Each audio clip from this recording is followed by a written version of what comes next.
92.7 big FM पर आप सुन रहे हैं यादों का edit box with Nilesh Mishra season 3। दोस्तों, 2 साल के बड़े खूबसूरत रिश्ते के बाद हम इस रिश्ते को और आगे बढ़ा रहे हैं नए नए रंगों के साथ। जो कहानियां मैं सुनाता हूं वो लिखी होती हैं मेरी मंडली ने। जी हाँ, एक राइटर्स की मंडली है जिसको मैं ट्रेन करता हूं, जो बम्बई और भारत के कई और हिस्सों में रहते हैं। मैं उनकी मदद करता हूं बेहतर से बेहतर कहानियां लिखने में और फिर उन्हीं कहानियों को आपके सामने पेश करता हूं। दोस्तों, आज मैं आपको सुना रहा हूं शिवानी खरे की लिखी कहानी, अब इसे क्या नाम दूं। उफ, आज बाल बाल बची, वरना ये ट्रेन तो गई थी हाथ से। अगर रास्ते में जाम मिला होता तो और रोना पड़ जाता। माँ हमेशा टाइम रहते निकलने के लिए कहती हैं, लेकिन मैं इसी उधेड़बुन में फंसी श्यामली ने चार्ट देख के अपने कोच और बर्थ को कंफर्म किया और सामान संभालते हुए सीट की ओर बढ़ गई। गर्मी से बुरा हाल हो रहा था। श्यामली की नीचे वाली बर्थ थी, लेकिन ये देख के कि एक बुजुर्ग दंपत्ति साथ हैं और उनकी एक बर्थ ऊपर वाली है, उसने खुद उनको अपनी सीट दे दी और ऊपर की बर्थ पे आ गई। AC2 की अपर बर्थ में भी काफी जगह होती है। फिर रात भर की तो बात थी, सुबह हुई नहीं कि इलाहाबाद पहुंच गए। अपने कंधे तक कटे बालों को हाथों से संवार के उसने टॉवल हैंकी से चेहरा पोंछा और बोतल से 2 बूंद एनर्जी ड्रिंक का गटक लिया। अब जान में जान आई। कोच को ठंडा होने में भी टाइम लगना था। खुद को थोड़ी और राहत देने के लिए वो पंखा नहीं ऑन कर पाई। इन अंकल आंटी को सूट नहीं किया तो अब अपने आराम के लिए वो दूसरों को तकलीफ थोड़ा दे सकती थी। श्यामली थी ही कुछ ऐसी, दूसरों के बारे में खुद से पहले सोचने वाली। औसत सी दिखती, औसत सी ही एक लड़की नहीं, युवती, या क्या कहना ठीक रहेगा। श्यामली की उम्र अब 36 पार थी, लेकिन उसको देख के अंदाजा लगाना मुश्किल था। फिर उसके तौर तरीकों में एक बेपरवाही झलकती थी कि शुक्र है मैं कोई हूर की परी नहीं हूं, ना खूबसूरत हूं और ना ही खूबसूरती को संभालने के बेसिर पैर के नुस्खों में सर खपाने की जरूरत है। उसने बर्थ पर चढ़ने के पहले रैक पे रखे पैकेट से चादर निकाल के बिछा ली। साथ ही तकिया करीने से एक और रखा और कंबल में चादर लगा के उसको भी ओढ़ने के लिए तैयार करके सलीके से दूसरी ओर रख दिया। हाँ, अब यह बर्थ बैठने लायक हो गई थी। श्यामली ने अपने जूते संभाल के लोअर बर्थ के नीचे ऐसे लगाए कि ज्यादा हिले डुले बगैर अपनी जगह मिल जाएं। यह भी एक सरदर्द है। अपर बर्थ हो तो अपने जूते चप्पल की ही फिक्र करते रहो। कुछ लोग तो ट्रेन में ऐसे बेफिक्र होकर डोलते हैं जैसे घर के आंगन में हो, और उनके साथ उनकी चप्पलें और जूते भी। कई बार तो लोग दूसरों के जूतों को फुटबॉल की तरह यहां से वहां लुढ़काते चलते हैं कि जब जरूरत पड़े तो इंसान जूते ढूंढते ढूंढते हलकान हो जाए। श्यामली अब ध्यान दे पाई कि 4 में से एक पैसेंजर अभी तक पहुंचा नहीं था। होगा कोई, उसने सोचते हुए अपना स्मार्टफोन जेब से निकाला। अपने गॉगल्स केस में रख के पढ़ने वाले चश्मे निकाले। तभी उसको ध्यान आया कि नहीं, पहले कुछ खा ले। ट्रेन चलने के बाद उसको कुछ भी खाना नहीं अच्छा लगता।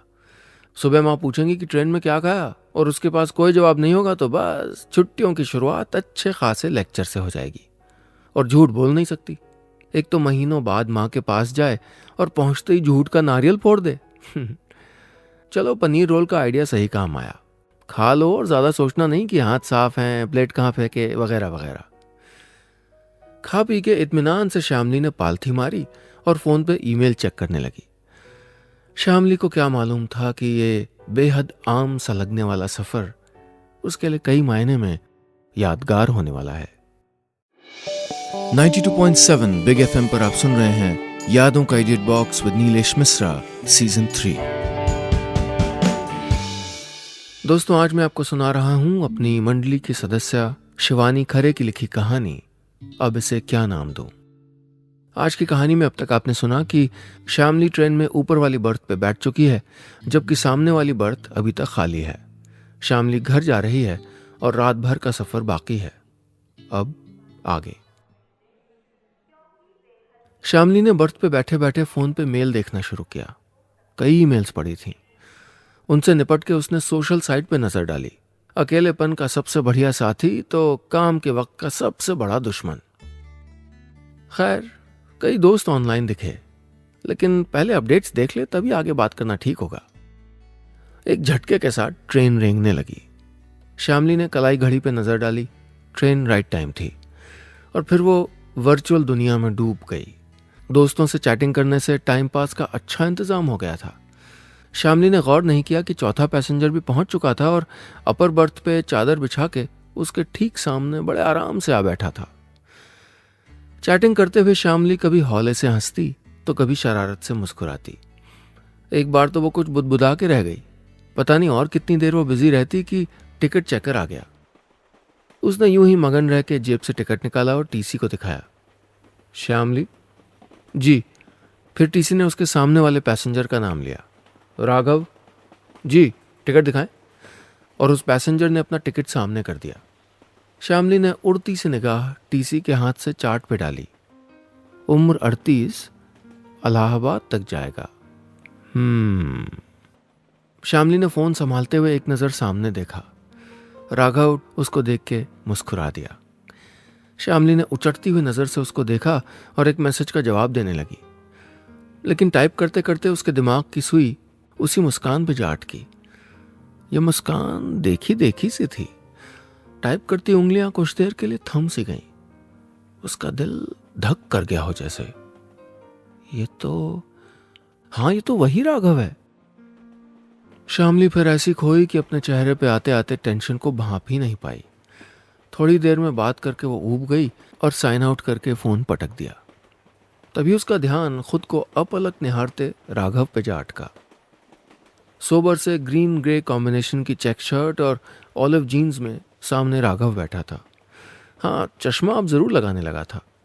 बाकी उसके हल्के घुंघराले माथे पे आते बाल, गंभीर नजर आता सलोना सा चेहरा और होठों पे हमेशा मौजूद वो कातिल मुस्कान और उसकी निगाहों की वो तपिश वही थी। श्यामली का दिल अचानक डूबने लगा। उसकी बेपरवाही काफूर हो गई।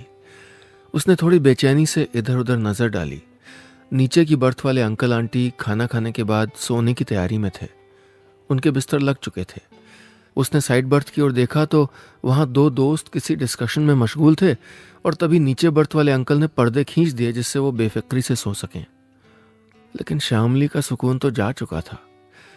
उसने नजर उठा के राघव को देखा, चिर परिचित अंदाज से निहारता हुआ।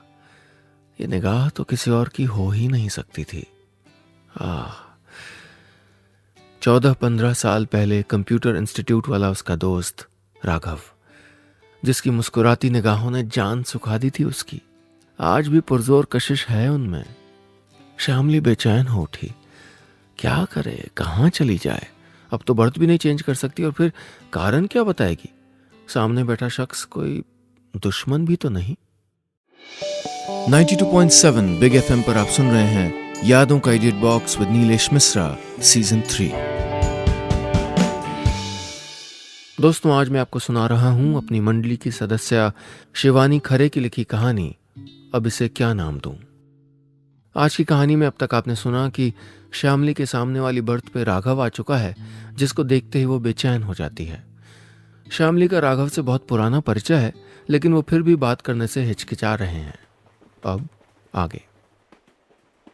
श्यामली ने सकुचाते हुए बोतल से कुछ घूंट घटकते हुए कनखियों से फिर से राघव की ओर देखा। उफ, ये नजरें और वो मुस्कान, इन्हीं से तो कतराती थी वो। श्यामली ने ठीक से बंद करके बोतल पॉकेट में डाली और पर्स को तकिए के पीछे रख के बैठ गई। ऐसे में लेटना नामुमकिन था। अचानक सब कितना अजीब सा हो गया था।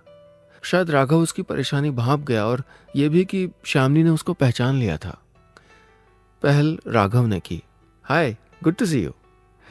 श्यामली को झक मार के जवाब देना पड़ा। ओह हाय, हाउ आर यू। राघव को तो जैसे बहाना ही मिल गया था। देख लो, सामने हूं। श्यामली ने किसी तरह कहा और फिर उन दोनों के बीच खामोशी पसर गई। राघव ने फिर कोशिश की। कहाँ जा रही हो? श्यामली को जवाब देना पड़ा। घर। बात को आगे बढ़ाया राघव ने। बहुत गुमसुम हो गई हो। नहीं तो, श्यामली तपाक से बोली। अच्छा, कहती हो तो मान लेता हूं। वैसे अभी वैसी दिखती हो, राघव बोला। उसकी मुस्कुराती नजर थोड़ा सा शरारती हो गई थी। थैंक्स। गला खकाड़ते हुए श्यामली बोली। तुम भी तो। सहजता से हंसते हुए राघव बोल पड़ा। अच्छा, रियली? थैंक्स। और फौरन बात को आगे बढ़ाया। और क्या करी आजकल? श्यामली भी थोड़ा सहज हो गई। मैं आईटी फील्ड में हूँ, कंटेंट राइटर। और तुम? राघव ने बेझिझक बताया, मैं कॉर्पोरेट सेक्टर में हूँ, इवेंट मैनेजर, और अभी फैमिली को छुट्टी के बाद लेने जा रहा हूँ। श्यामली के मुंह से यकबयक निकल गया, अच्छा शादी हो गई? बीच में ही राघव बोला, हाँ एक प्यारी सी बिटिया भी है, निधि, जान है मेरी। और उसके चेहरे पे पिता वाला भाव उभर आया। अचानक उसको ध्यान आया, और तुमने शादी की? श्यामली सकपकाई, संभल के हौले से बोली, नहीं। राघव बेचैन उठा, क्यों? श्यामली ने टालने के अंदाज में कहा, मुझे नहीं करनी है। राघव बोल पड़ा, अरे ऐसा भी क्या? कोई है? आगे वो नहीं कह पाया, उसके गले में कुछ अटक गया जैसे। फौरन राघव पानी की बोतल उठा के बर्थ से उतरा और बाहर चला गया। श्यामली ने गहरी सांस छोड़ी और यादों में बिखरी उन ताजा कलियों को बीनने लगी जिनको गूंथ कर एक खूबसूरत गजरा बन सकता था। लेकिन श्यामली की अपनी ही बेपरवाही ने ऐसा कुछ होने न दिया। 92.7 बिग एफएम पर आप सुन रहे हैं यादों का edit box with Nilesh Mishra, season 3। दोस्तों, आज मैं आपको सुना रहा हूं अपनी मंडली की सदस्य शिवानी खरे की लिखी कहानी, अब इसे क्या नाम दूं। आज की कहानी में अब तक आपने सुना कि श्यामली और राघव ट्रेन में कई सालों बाद एक साथ सफर कर रहे हैं और दोनों के बीच बात शुरू हो जाती है, लेकिन शादी के जिक्र से ही सब कुछ अटपटा सा हो जाता है। अब आगे। तब श्यामली इलाहाबाद में रहती थी। ग्रेजुएशन के बाद कुछ तय नहीं कर पाई थी कि करना क्या है। तभी पापा की सलाह से कंप्यूटर कोर्स करने की सोची कि भविष्य में इसकी नॉलेज बहुत काम आएगी। उसने इलाहाबाद में सिविल लाइंस के एक जाने माने कंप्यूटर इंस्टीट्यूट में दाखिला लिया और बड़ी उमंग से क्लासेस अटेंड करने लगी। वहीं उसका बैचमेट था राघव। पहले दिन के इंट्रो राउंड में उसको पता चल गया था कि राघव लोकल है, उससे 2 साल सीनियर है और उन दोनों के सब्जेक्ट भी मिलते जुलते हैं। लेकिन कुछ था कि श्यामली को पता नहीं क्यों खतरे का अंदेशा सा हुआ और वो राघव से सहज नहीं हो पाई। 23-24 साल का था राघव, थोड़ा संजीदा और चुपचाप सा रहने वाला। पीजी के बाद ऐसी स्टडी करना चाहता था जिससे नए जमाने के साथ कदम मिला सके, लेकिन अपनी ट्यूशन फीस से कोई महंगी पढ़ाई कर नहीं सकता था। फिर एक रोड एक्सीडेंट के बाद से बीमार पिता की देखभाल भी उसी के जिम्मे थी। परिवार में कोई दूसरा था नहीं, ऐसे में इसी कोर्स से कुछ उम्मीद बंधी थी उसको। कुछ दिनों में सभी से हालो हाय होने लगी, लेकिन श्यामली की दोस्ती किसी से भी नहीं हुई। जहाँ कोडिंग प्रोग्रामिंग की बातें उसको चुटकियों में समझ आ जाती थी, वहीं कोई लड़का थोड़ा केयरिंग होने की कोशिश करता तो वो छिटक के दूर जा खड़ी होती। कौन जाने बचपना था या किसी झंझट से बचने का उसका अपना तरीका। ऐसे में मिड सेमेस्टर के टेस्ट होने के पहले बारिश के कारण श्यामली एक दिन नहीं आ पाई। बड़ी इंपॉर्टेंट क्लास छूट गई। अगले दिन वो टेंशन में इंस्टीट्यूट पहुंची। टेस्ट होने में बस हफ्ता भर था और वो प्रोग्रामिंग का एक बहुत बड़ा हिस्सा मिस कर बैठी थी। दौड़ती हुई अपनी क्लास तक पहुंची तो पाया कि कल वाली कोडिंग की ही प्रैक्टिस करनी है। मर गई, अब किससे पूछूं? आसपास के बैचमेट्स से पूछा, कुछ खास समझ नहीं आया। फिर पता चला कॉमन रूम में कुछ स्टूडेंट्स इसी की प्रैक्टिस कर रहे हैं। श्यामली तेजी से उधर बढ़ी। ग्लास वॉल से साफ दिखा वहां राघव भी मौजूद था। एक पल को ठिठकी, लेकिन फिर हिम्मत करके आगे बढ़ गई। होगा तो होगा, मुझे क्या है, श्यामली ने सोचा। जब कॉमन रूम में पहुंची तो जाना कि राघव ही सबको फाइनल कोडिंग समझा रहा था। इतने दिनों में भी वो अनजान थी कि क्लास में कौन तेज था और कौन नहीं। श्यामली हौले से राघव के करीब पहुंची और उसकी बात गौर से सुनने लगी। किसी का उस पर ध्यान नहीं गया। इससे श्यामली की हिम्मत बढ़ी और जब राघव सबको समझा चुका तो उसको फिर समझाने की रिक्वेस्ट की। राघव ने बड़े अपनेपन से वो और उससे पहले वाली कोडिंग ऐसे लिंकअप करके समझाई कि श्यामली पूरा स्ट्रक्चर समझ गई। आज पहली बार उसकी और राघव की सीधी बात हुई थी, वो भी इतनी सहजता के साथ। आज श्यामली के दिल से एक बोझ उतर गया। आज राघव की मुस्कुराती आंखों की तपिश झुलसा नहीं रही थी, उल्टे उसको ठंडक पहुंचा रही थी। फिर उन दोनों के बीच अक्सर बात होती और वो क्लास में पढ़ा एक दूसरे से डिस्कस करते। लाइब्रेरी और लैब में भी साथ पढ़ते और कुछ काम का कहीं और से मिलता तो साथ शेयर करते। उनकी दोस्ती पक्की होने लगी थी। ऐसे ही एक दिन राघव ने कहा, आज कॉफी हाउस चलें? श्यामली ने चुटकी ली। कोई खास बात है आज? राघव ने नहले पे दहला मारा। हाँ है, आज हम दोनों पहली बार वहां जाएंगे ना, और हंस पड़ा। इस तरह न होते हुए भी दोनों में दोस्ती हो गई। 92.7 बिग एफएम पर आप सुन रहे हैं यादों का edit box with Nilesh Mishra season 3। दोस्तों, आज मैं आपको सुना रहा हूं अपनी मंडली की सदस्य शिवानी खरे की लिखी कहानी, अब इसे क्या नाम दूं। आज की कहानी में अब तक आपने सुना कि श्यामली और राघव पुराने दोस्त हैं और दोनों कई सालों बाद अचानक ट्रेन में मिलते हैं। राघव को देख के श्यामली को इलाहाबाद में राघव के साथ अपने बीते हुए दिन याद आने लगते हैं।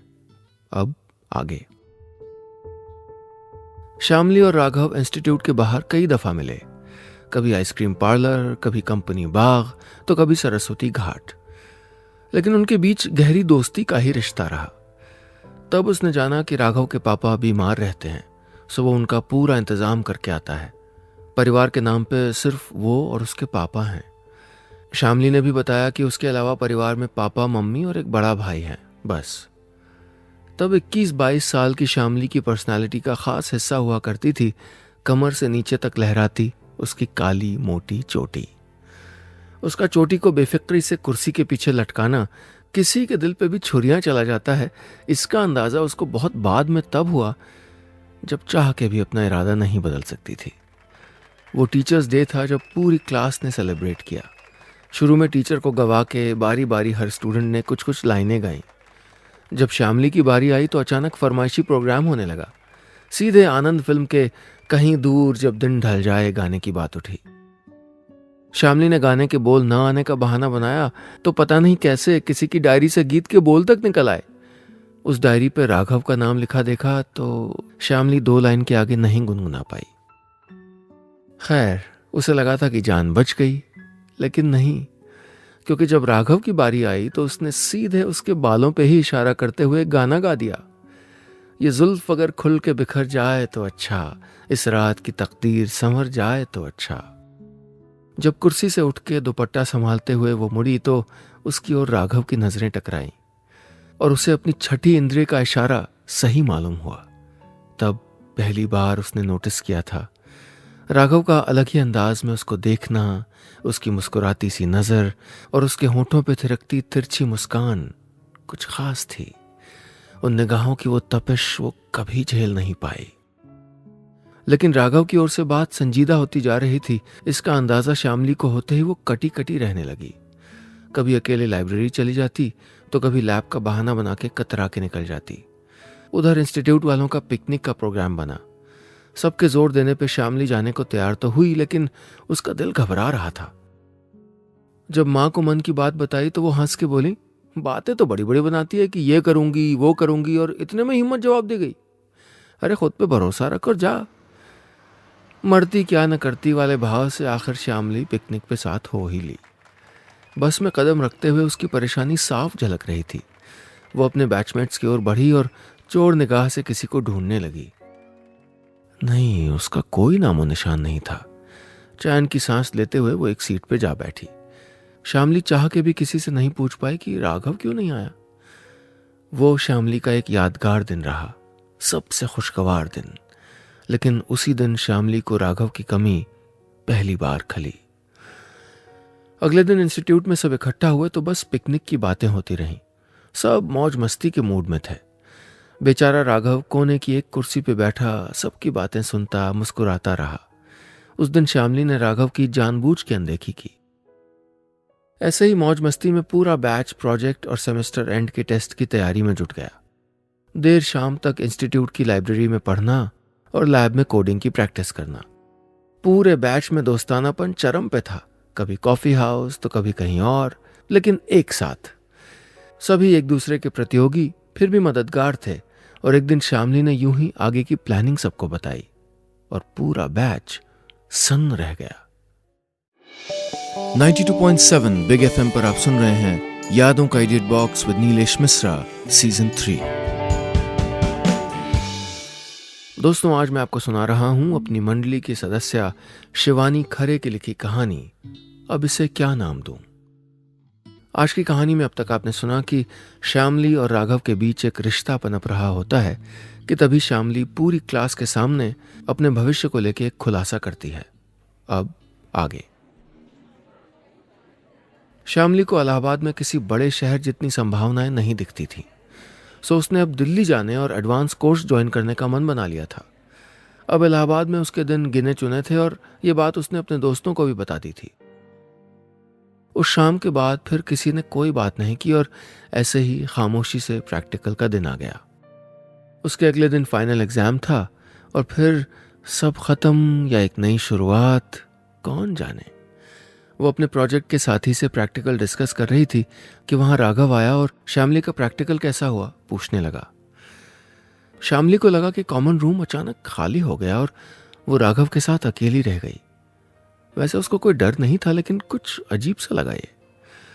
तभी राघव ने पूछा, तुम दिल्ली के लिए इलाहाबाद छोड़ रही हो? श्यामली हंस पड़ी। इलाहाबाद छोड़ के थोड़ी, मैं तो आगे की पढ़ाई के लिए जा रही हूँ। इस पे राघव बोल पड़ा, तो ठीक है, मैं भी दिल्ली आ जाता हूँ। हम साथ साथ पढ़ेंगे और फिर नौकरी करेंगे। श्यामली टालते हुए हंसी। हम दोनों? इतने में न जाने कहां से राघव ने सुर्ख लाल गुलाब का एक फूल निकाला और एक क्लासिक शेर पढ़ने लगा, अब के बिछड़े कभी ख्वाबों में मिले। इसके बाद की लाइन श्यामली ने आगे बढ़ते हुए पूरी की, जैसे सूखे हुए फूल कभी किताबों में मिले। उन दोनों को इस बात का अंदाजा तक ना हुआ कि वो एक दूसरे के पीछे सप्तपदी की तरह गोल गोल चले जा रहे थे कि तभी श्यामली पलट के झुंझलाई, क्या राघव, इतना घिसा पिटा शेर? और तीर सी बाहर निकल गई। गुलाब के उस फूल का क्या हुआ, राघव के दिल पे क्या गुजरी, इन सवालों का ध्यान देने की फुर्सत श्यामली के पास कहाँ थी। अभी कुछ साल पहले एक सहेली से पहले प्यार पे बात करते करते श्यामली की आंखों के सामने उस दिन का नजारा घूम गया और उसको एहसास हुआ कि वाकई तब हुआ क्या था। राघव की नजरें बयां करती थीं, नजरों की वो छुअन उसे ही क्यों बेचैन करती थी, उसके होठों की मुस्कान उसे ही क्यों तड़पाती थी। उसका पिकनिक पे राघव को मिस करना प्यार नहीं तो क्या था। राघव के दिल ने जो कहा वो श्यामली के दिल तक पहुंचा नहीं, और जब इस बात का अंदाजा श्यामली को हुआ तो बहुत देर हो चुकी थी। उसके बाद कोई दिन ऐसा नहीं गुजरा जब उसके दिल ने राघव से मिलने की दुआ न की हो। श्यामली ने गहरी सांस ली और डबडबाई आंखों को पोंछा। उसका ध्यान अब गया कि राघव अपनी बर्थ पे लौट आया था और उसकी बेचैनी भांप के ही शायद करवट बदल के लेट गया था। जब सुबह श्यामली की नींद खुली तो इलाहाबाद आने में बस आधा घंटा बचा था। वो इत्मीनान से उठ रही थी कि उसकी नज़र बगल की बर्थ पे गहरी नींद में सोए राघव पे पड़ी। अब उसका चेहरा सामने था और श्यामली उसमें कहीं खो गई। थोड़ी देर में उसको ध्यान आया कि कोई उसको ऐसे देखते देखेगा तो क्या सोचेगा। वो खुद पे झुंझलाई और अपना सामान समेटने लगी। राघव अभी तक सो रहा था शायद। उसने कनखियों से एक नज़र उसको देखा और गेट की ओर बढ़ गई। 10 मिनट में इलाहाबाद आने वाला था। वो एसी से निकल के सुबह की ठंडी हवा के झोंकों के बीच आ खड़ी हुई। उसका दिल आज फूल सा हल्का हो गया था। स्टेशन पे ट्रेन के लगते ही भीड़ इलाहाबाद में उतरने के लिए जल्दी मचाने लगी। वो भी गेट की ओर बढ़ गई और जब दोनों हाथों में बैग और पर्स संभाले ट्रेन से उतर रही थी तो वो लड़खड़ा गई।